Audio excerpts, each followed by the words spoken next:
Escuela de Oficiales de Carabineros y Arcatel, Asociación Regional de Canales de Televisión de Señal Abierta de Chile, presentan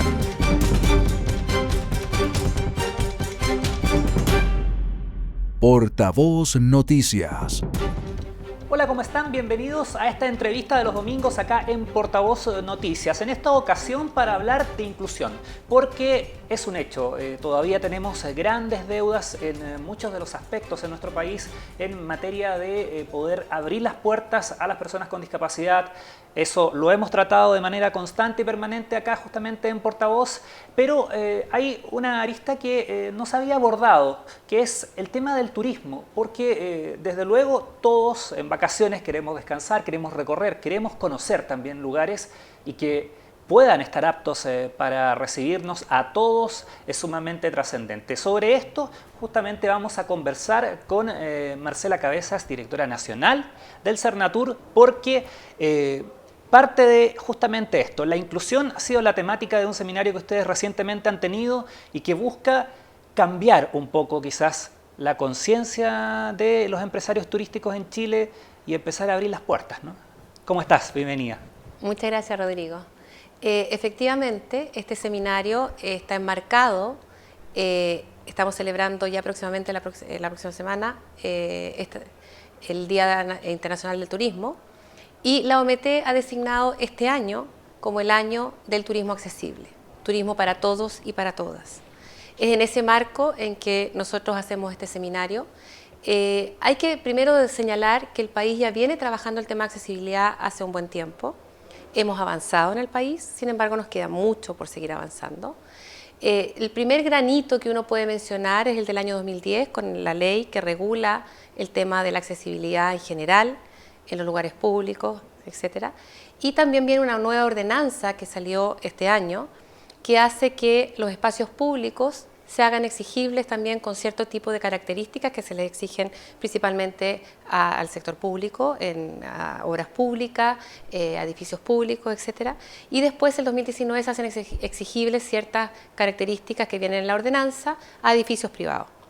En ese sentido, lo que sucede es que tanto los prestadores privados como el sector público tienen que ponerse a tono con estas nuevas exigencias. Pero lo que hemos estado viendo en el seminario es que no solamente un tema de normativa, acá tenemos que hacer un cambio cultural. Y por lo tanto, el seminario lo que hemos hecho es ir abordando este tipo de temas. El sector privado tiene que ponerse a tono, el sector público tiene que ponerse a tono, pero no es llegar y ponerse a tono en vacío, digamos. Estamos hablando de empezar a trabajar con la gente discapacitada, que son nuestros principales asesores para este tipo de cosas, porque son ellos los que saben cuándo un lugar es verdaderamente accesible y cuándo no. Sí, porque de alguna manera es un cambio que, tú lo decías, es un cambio cultural también. Y no es fácil hacer cambios culturales cuando las costumbres están muchas veces tan arraigadas, cuando también muchas veces, por ejemplo, adoptar un lugar requiere de una inversión económica que no siempre es prioridad. O sea, a lo mejor en algunas ocasiones hay empresarios turísticos que prefieren privilegiar otras cosas. Cambiar eso, me imagino que es todo un ejercicio. A ver, lo hablamos súper largo en el seminario y es importante decirlo. El tema del turismo inclusivo, como la inclusión en general, es un imperativo ético. Pero no solamente es un imperativo ético, también, hay que decirlo, es un negocio, ¿ya? Es importante saber, por ejemplo, que en Chile, si tomamos la encuesta del Senadis, la última encuesta de Senadis del 2014, podemos registrar que la gente que tiene algún grado de discapacidad en Chile alcanza más o menos al 17% de la población. Estamos hablando de un segmento importante de la población. La gente cuando viaja y es discapacitada, en general viaja más o menos con 1,5 personas promedio. Y si tú a eso le agregas la gente adulto mayor de 60 años, estamos hablando de un universo de personas o de viajes de personas de 7 millones de personas. Ese es un tremendo mercado que hay que abordar. Por lo tanto, cuando un empresario hace una inversión, esa inversión en este caso tiene un retorno, ¿ya? Si yo no hago las inversiones adecuadas, me estoy perdiendo ese mercado. Y eso es algo que los empresarios tienen que entender. Es una inversión a mediano plazo, pero que tiene retorno. Y cuando tú hablas con la gente que hace estas inversiones, que los ha hecho, te dicen que de todas maneras es una ganancia. Por lo tanto, tenemos un imperativo ético en conjunto con algo que tiene que ver con una actividad económica que es importante para el país, y este es un segmento más de esta actividad económica. Por lo tanto, este imperativo ético también tiene un cariz que es económico, y la misma gente discapacitada en el seminario lo decían. Nosotros somos gente que queremos salir a veranear, queremos turistear. El turismo no es solamente para unos pocos, los beneficios del turismo tienen que ser democratizados y tienen que ser para todos. Y aparte, que ustedes dicen, nosotros somos un mercado importante. Entonces, está dispuesto a conocer y a salir, que quiere hacerlo. Quieren hacerlo. De hecho, tú ves experiencias. Hay gente que con el país no siempre bien habilitado para recibirlos, hay gente que incluso lo hace con ayuda de otros. Y lo que es importante también tener claro, que también lo vimos en el seminario, es que la accesibilidad no es solamente tener una partecita accesible para que tú puedas, por ejemplo, alojar a alguien en una habitación de un hotel. La accesibilidad es un conjunto de características que te hacen que un lugar entero sea accesible. Por ejemplo, una persona que sea discapacitada necesita poder acceder a un edificio, necesita poder circular en el edificio, necesita poder alojarse en alguna de las habitaciones.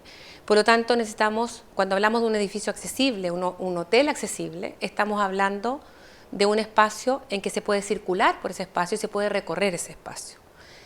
Pero también sucede que en el caso de turismo necesitamos productos encadenados accesibles. ¿A qué me refiero? No saco nada con tener, o saco mucho, pero no suficiente, con tener, por ejemplo, un parque adaptado para ser visitado con rampas, con ejes de circulación, etc. Si, por ejemplo, no tengo cómo llegar a ese parque, no puedo subir una silla de ruedas a un transporte adecuado, o no puedo subirme, si soy ciega, con mi perro guía a un determinado avión. Necesito tener restaurantes cerca de los lugares para poder comer. Necesito lugares donde alojarme que sean accesibles. Entonces, la cadena productiva completa tiene que ser accesible.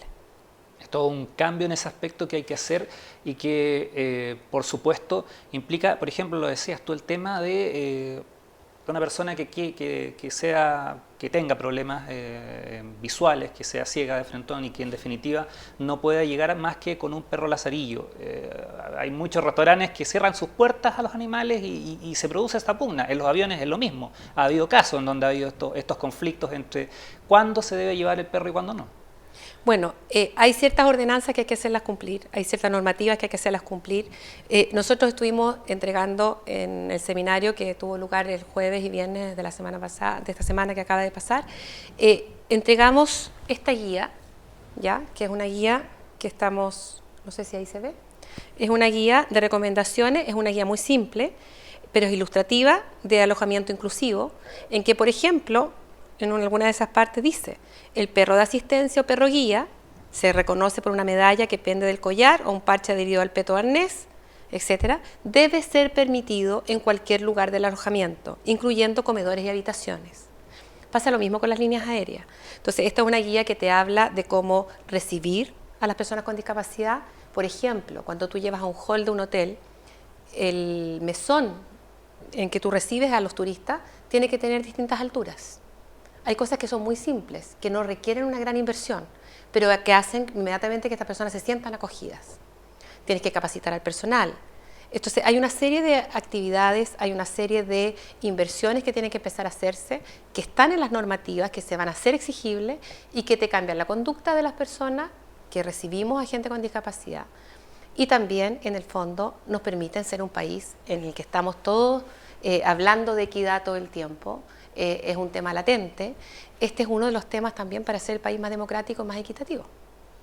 Por supuesto, hay cosas que de repente no nos damos cuenta y no las vemos. Vamos a ver cómo estamos a nivel internacional, porque siempre es inevitable compararse en ese aspecto. Vamos a hacer una pausa y, por supuesto, hablamos sobre aquello acá en esta entrevista de los domingos con Marcela Cabezas, directora nacional de Cernatur.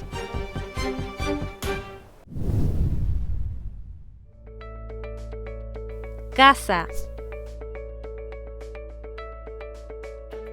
edificio, palafito,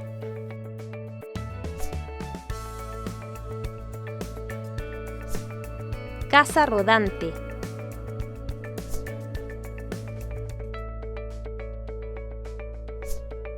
condominio,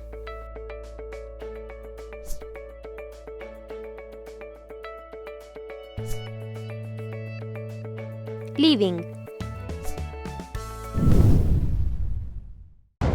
En esta escuela nadie te va a recibir con una fiesta mechona. Para ingresar se necesita más que un buen puntaje, más que entrega, más que vocación. Acá solo entran los mejores y ya te puedes imaginar quiénes son los que egresan.